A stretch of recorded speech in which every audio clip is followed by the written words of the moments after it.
Latest episode দেখুন একদম add free.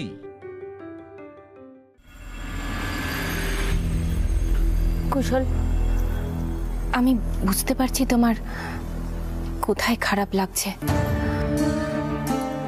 আসলে কি বলতো, কয়েকদিন আগে অব্দিও তো ওরা স্বামী স্ত্রী ছিল, আর ওদের ডিভোর্সটা তো এখনো হয়নি, তাই না? ওই একটু আধটু টান তো থেকেই যায়, কি আর করা যাবে বলো? আমি অবুঝ নই আন্টি, এটুকু তো বুঝতেই পারি, কিন্তু কোথাও একটা আমার অসুবিধা হচ্ছে। আসলে রঞ্জার ইচ্ছার বিরুদ্ধে গিয়ে এই বিয়ে আমি এগিয়ে নিয়ে যেতে চাই না। কুশল, তুমি তো রঞ্জাকে দেখছো, কি মনে হয় তোমার রঞ্জাকে নিজের ভালো মন্দ বোঝার মানসিক অবস্থায় আছে? আসলে কি বলতো কুশল, মানুষ তো অভ্যেসের দাস। এতদিনে একসঙ্গে থাকতে থাকতে ও বাড়ির অভ্যেস হয়ে গেছে। একটা সময় ছিল যখন বসু মল্লিক পরিবারে রঞ্জাকে নিয়ে গন্ডগোল লেগেই থাকতো। রঞ্জাও ও বাড়ির চালচলন ঠিক মেনে নিতে পারতো না, কিন্তু এখন অভ্যেস হয়ে গেছে। ও বাড়ির পরিবেশ থেকে ওকে বার করে না নিয়ে আইলে ও নতুন করে কিছু ভাবতেই পারবে না। আমিও সেরকমটা ভেবেছিলাম পণ্ডিতজি,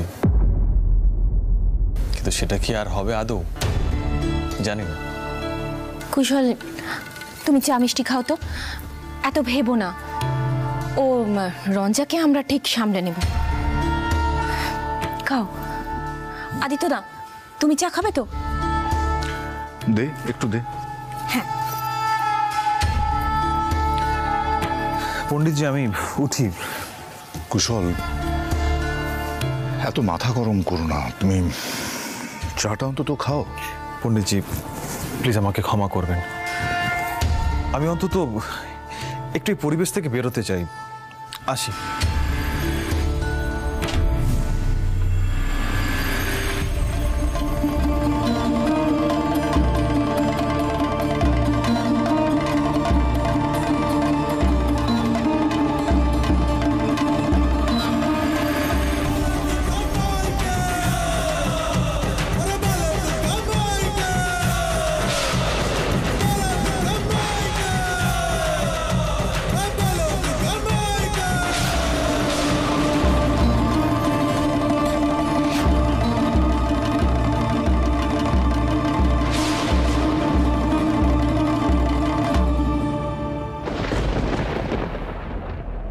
বাবা,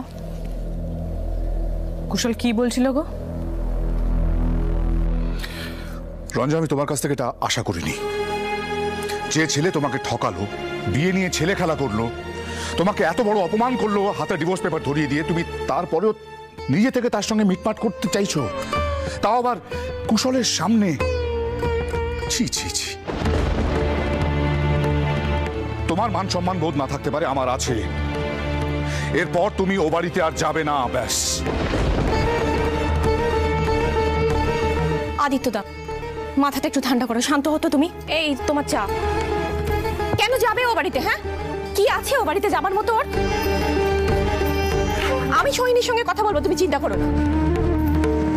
আশ্চর্য,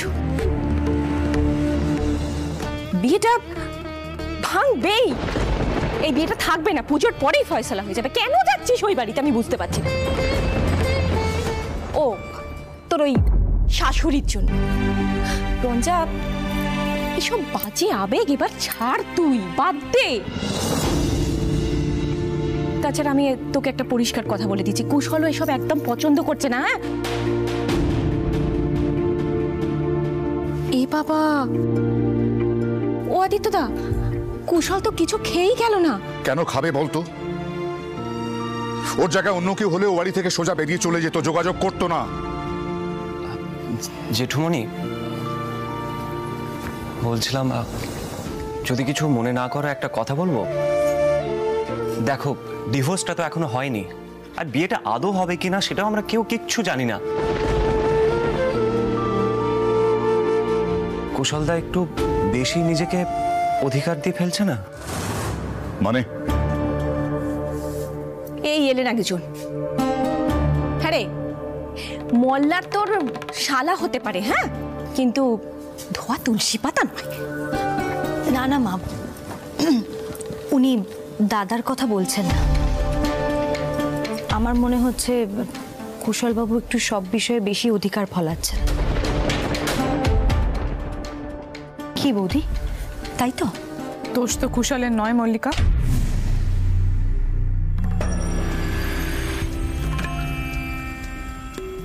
দোষ তো বাবার। কুশল আমাকে বিয়ে করতে চাইলো, বাবা দুম করে রাজি হয়ে গেল। একবার আমার মতামতের গুরুত্বও দিল না। কোন মতামতের গুরুত্ব আমি দিইনি তোমাকে? কোন মতামতের কথা বলছো তুমি রঞ্জা? যখন বিন্দি এলো আমি তোমাকে বলেছিলাম এ বাড়ি চলে আসতে, তুমি আসতে চাওনি, আমি মেনে নিয়েছিলাম। তোমাকে মল্লারের পাশে দাঁড়ানো থেকে আটকাইনি আমি, কিন্তু এখন ঘটনাটা পুরো অন্য। মল্লার ডিভোর্স চেয়েছে রঞ্জা, মল্লার। আর সেখানে তুমি নিজেকে সামলাতে পারছো না, মান অপমান সব ভুলে বসেছো, আমার মুখটাও রাখছো না। তোমার আমি অন্য জায়গায় বিয়ে দেবই রঞ্জা, তা না হলে ওই পরিবেশ থেকে তুমি বেরোতে পারবে না। সোহিনী, হ্যাঁ রে, কি ব্যাপার বলতো? তোর সামনেই নাকি কুশল ও বাড়ি থেকে খুব চোটে বেরিয়ে গেছিল। কি রে, তুই কিচ্ছু বলিসনি?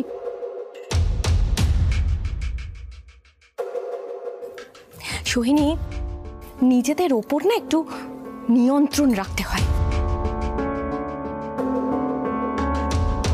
দেখ, আমি একটা কথা পরিষ্কার বলে দিচ্ছি সোহিনী, আদিত্যদা কিন্তু কুশলের সাথে রঞ্জার বিয়েটা ঠিক করেই ফেলেছে। তোরা সেটা ভুলে যাস না। হ্যাঁ, পুজো বলে আমি কাউকে জোর দিয়ে কিছু বলতে পারছি না, কিন্তু একটা কথা সবাই কান খুলে শুনে রাখো, এরপর থেকে মল্লার যেখানে থাকবে রঞ্জা সেখানে যাবে না।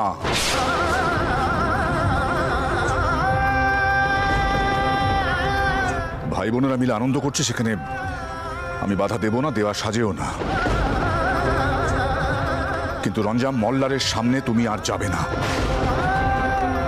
মনে থাকবে, এটা আমার নিষেধ।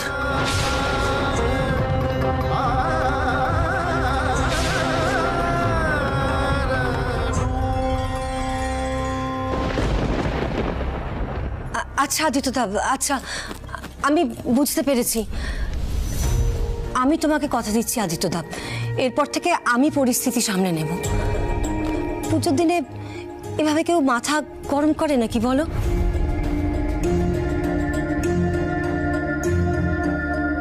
তুমি কিছু মনে করো না আদিত্যদা। দেখো, আজ ভুল বোঝাবুঝি হয়েছিল। ভুল বোঝাবুঝি? কিসের ভুল বোঝাবুঝি রে? পেছন থেকে তো ভাই বোনেরা উল্লাস করেছে একেবারে কুশল বেরিয়ে আসার পর।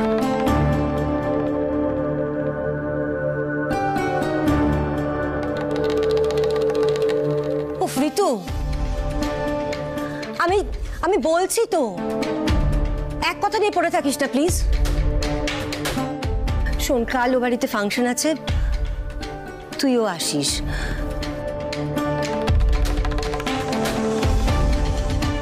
আমরা নেমন্তন্ন করতে এসেছি।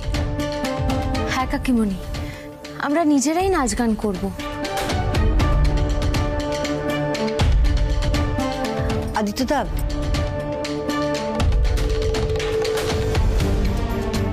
ভয় নেই, মলার থাকবে না। আসলে কি বলতো, রুক্মিণী রঞ্জাকে খুব ভালোবাসে কিনা, রঞ্জা না থাকলে না ওর মনটা খুব খারাপ হয়ে যায় জানো।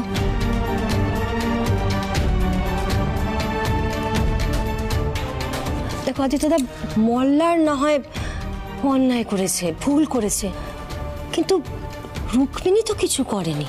যা ভালো বুঝিস কর, কিন্তু এই ডিভোর্সটা আমি থ্রু করাবই সোহিনী।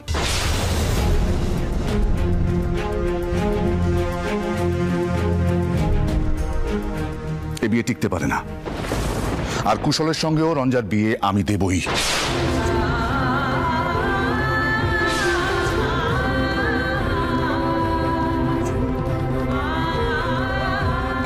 এখন আমাকেই শক্ত হাতে সবটা ধরতে হবে। চোখের সামনে আমি আমার মেয়ের জীবন নষ্ট হতে দেব না।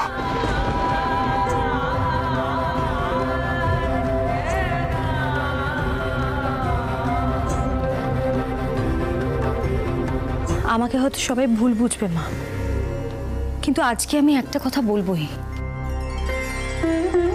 এই অবস্থায় কুশল বাবুর সঙ্গে এই বিয়ে দেওয়ার সিদ্ধান্তটা বোধহয় ঠিক হবে না মা।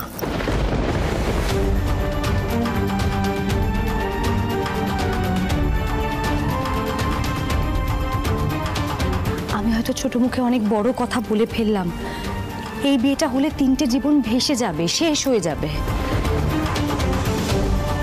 বৌদির জীবন, দাদার জীবন, কুশল বাবুর জীবন। একবারটি আমার কথাটা ভেবে দেখবেন না।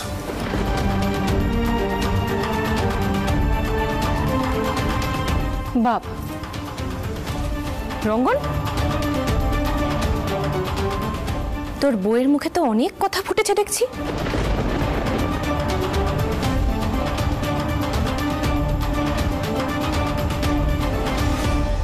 ভুল তো কিছু বলেনি মা, তোমরা কেউ তো আমাদের কোনো কথাই শুনছো না।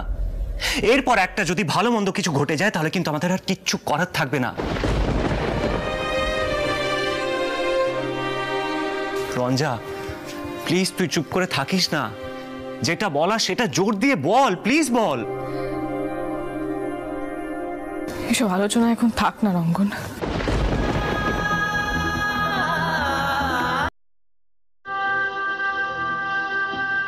আমার খুব টায়ার্ড লাগছে, ভালো লাগছে না।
পেটা তার হাড়ির মতন,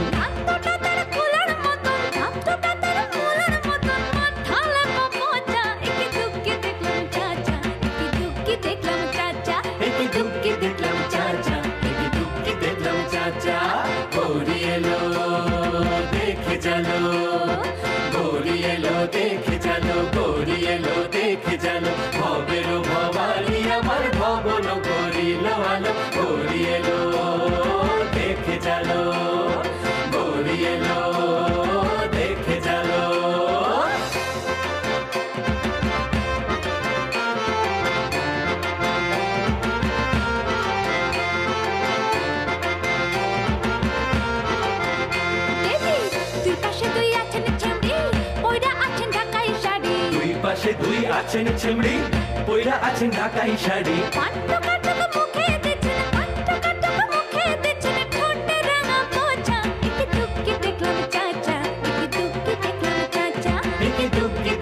চাচা একে ডুবকি দেখলাম চাচা, গৌরী এলো দেখে জানো, গৌরী এলো দেখে জানো, গৌরী এলো দেখে জানো, ভবেরও ভবানী আমার ভবন করিল আলো, গৌরী এলো দেখে জানো।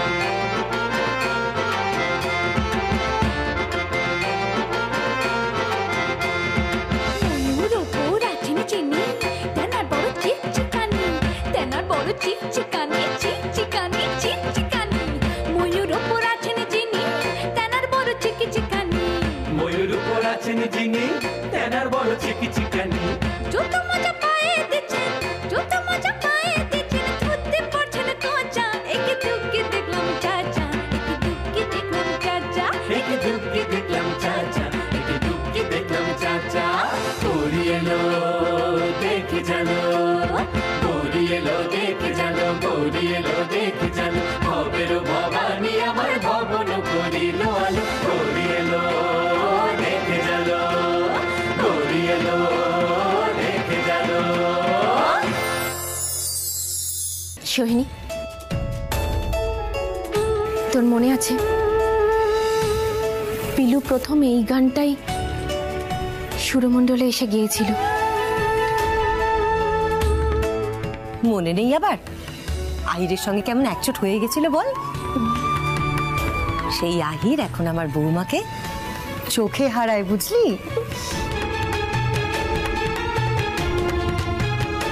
পিলুটা যেমন ভালো নাচে তেমন ভালো গায়, তাই না দিদি? আহির আর পিলুকে একসঙ্গে দেখলে খুব ভালো লাগে। আমার খুব ইচ্ছে করে রঞ্জাও যদি এইভাবে মায়ের আশীর্বাদ। সোহিনী, পুজো পুজো পুজো বল, পুজো কেমন হঠাৎ করে শেষ হয়ে গেল? কালকে প্রতিমা বরণ কটায় রে? ঠাকুরমশাই তো বলেছেন 2:30-এর পরে করা যায়। পাড়ার অনেকে আসবে তো, বিসর্জন তো এমনি সকালেই হয়ে যায়। বাড়ির বউ কটা এবার প্রথমবার মাকে বরণ করবে।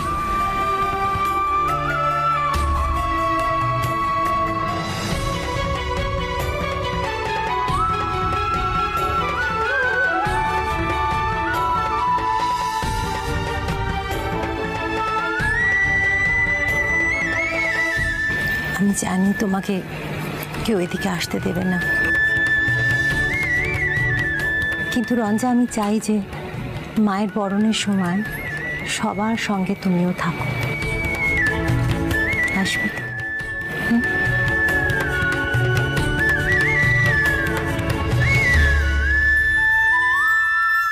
এই যে আপনি কিছু বললে আমি না বলতে পারি না।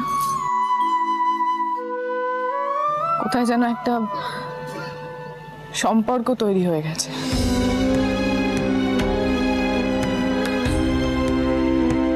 এই টানটা কিন্তু আমাদেরকে কাটাতে হবে, আপনাকেও আর আমাকে।